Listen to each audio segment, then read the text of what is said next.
Hi folks, and welcome to today's walk around video. Today's walk around video features a Marlin Roadster. It's a YKC model, built in 1992, and it is actually based on a 1982 Morris Ital. Now, the running gear is Ital, so it has a 1275cc A-series engine, which lots of my viewers will be familiar with. Very easy to work on, maintain, tune up, and have a lot of fun with on a little lightweight car like this. Pretty sprightly performance. It sounds wonderful. Now, the car itself has clearly been very well fettled with, and I do have a list here of some of the bits and pieces the car has had undertaken. Now, it's been a trade-in to us. We do like interesting cars here, and considering the price point, you're getting a lot of fun for your money. It does, of course, look as if it could be an old 1930s MG or Morgan or something from yesteryear, but well considered and a good following. The Marlin, you'll find a few resources on the internet. There's going to be a owners club, and there's going to be places where you can go to for advice and parts and bits and pieces for these lovely old cars. Now, it's nice that this one does in fact come complete with the build manual, and it does have a nice list of bits and pieces that have been added, in this case in quite recent times. So on the logbook, it is actually correctly registered as a Marlin YKC Roadster. It's exempt from both tax and MOT, and you will find quite well priced insurance available for a car like this from companies like Adrian Flux. Now, it still returns a pretty sensible MPG, because it is, after all, a A-series engine on a very light body.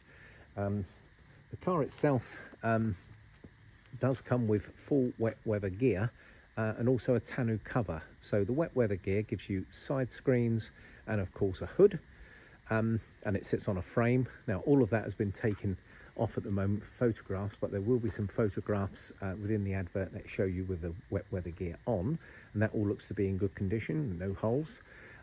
There's also the tonneau cover, which sits over the car, and it has a little cutout to take into account the steering wheel, and it looks pretty smart just to clip that on when perhaps you aren't sure if it's going to rain and you leave the car somewhere.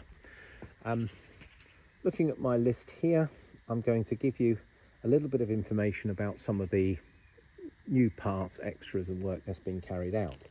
Now, I will look round the car quite closely.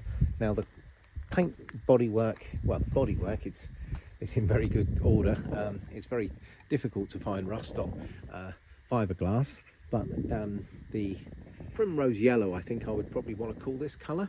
It is faded in areas, and certainly where a bit of fuel has dropped off onto the back here, you'll notice that's a little faded. I'm sure it would benefit from a good old teacup, to be fair, but also, to be honest with you, the odd bit of patchiness here and there, and perhaps the odd touch-in, kind of lends itself to looking perhaps more like an old car. Well, it kind of is an old car, because it wears the ex-registration of the donor vehicle. That would have been on a Morris Ital someday, but it was built in 1992, so you know it's getting on a bit in its own right. So I think it deserves a bit of patina, let's call it. But if I get up close, I can show you there's a bit of chipped paint around that stainless steel fixing. I'm just going to go slowly, and I'm just going to show you the paintwork. In fact, this running board is in pretty good order. A few little spots there. A little bit of a chip here, which I'm guessing is probably where the door handle gets opened. But if you're seeing what I'm seeing, you're seeing a car that I've described. By no means perfect paintwork, but to be perfectly honest with you, I'd probably leave it exactly as it is. A little bit of a scuff where paint has come off here to reveal a little bit of the fiberglass underneath, and the odd little stone chip here and there where you'd expect to see it on wheel arches. There's a little bit of paint chipped off here, and as I say, mainly faded through here, a few chips of paint missing. This top folding, like a piano hinge, bonnet. That's a little more faded on the top than it is the sides. Again, it's not a difficult car to completely strip down and completely restore if you felt like it, but I probably, as I say, I would leave it, but there we have it. A little bit of paint has just come over these suspension covers here. That looks like steering rack covers, and as per the other side, the top primrose looks a little more is more faded than the sides, but all pretty honest. And as I walk around the car slowly, we'll look that we've got Morris Italia wheels, beauty rings, and a set of recent matching tyres all the way round, so no tyres required. And rather comically, we've got a little tow bar there. I wouldn't suggest a caravan on the back of that, but perhaps a little camping trailer. All looks nice and presentable. We've got a wheel cover here for the spare, and being presentable continues inside the car as well. It's got a nice set of obviously low back bucket seats. They look the sort of thing that you'd see in an AC Cobra or something. A nice grey carpet throughout. It goes all the way through the tunnel and onto this back shelf. Inertia reel seat belts. You've got a Motorlita style wooden steering wheel complete with the little studs. They are Smith styles with white faces that look pretty good, and there's a vinyl covering to a fairly simple dashboard and a few little reminders of what's what there. I'd assume L turns on the lights, for example, fuel gauge, and then we've got water temperature, and then a speedo in the middle. And the speedo is showing it's just over 2,000 miles on there, so I'm assuming it's done 2,000 miles since it's had that gauge. I think the total mileage adds up to about 71,000 on this engine. The direction indicator stalk and the wiper and horn all looks to be very British Leyland looking, and that all looks to be quite new and in good order. And you can see the gear stick, a 4-speed manual gearbox. So all the sort of things that you would expect. Some pretty snazzy looking door mirrors and some wind deflectors, and as I say, there is usually a hood that you might see sat on one of these, but on a lovely day like this, who needs a hood? I'm going to show you the engine. In fact, I'll start it for you as well. And just looking at my little notes here, so in regards to parts, I've mentioned the new tyres all round, a brake system overhaul. It was treated to stainless steel brake lines and a new master cylinder. It's got a new alloy inlet manifold and a new carburetor. A custom exhaust system that all looks pretty good. You can just see that down there, that side exit. Sounds very throaty. And it does have these Lucas P700 replica headlamps that look really smart. If you get in really close, can you see the little P700 there? And they've got halogen bulbs in, so that's a nice little feature. And then I can zoom in and show you the Marlin badge. Very presentable. It's running on its original gas Spax shock absorbers.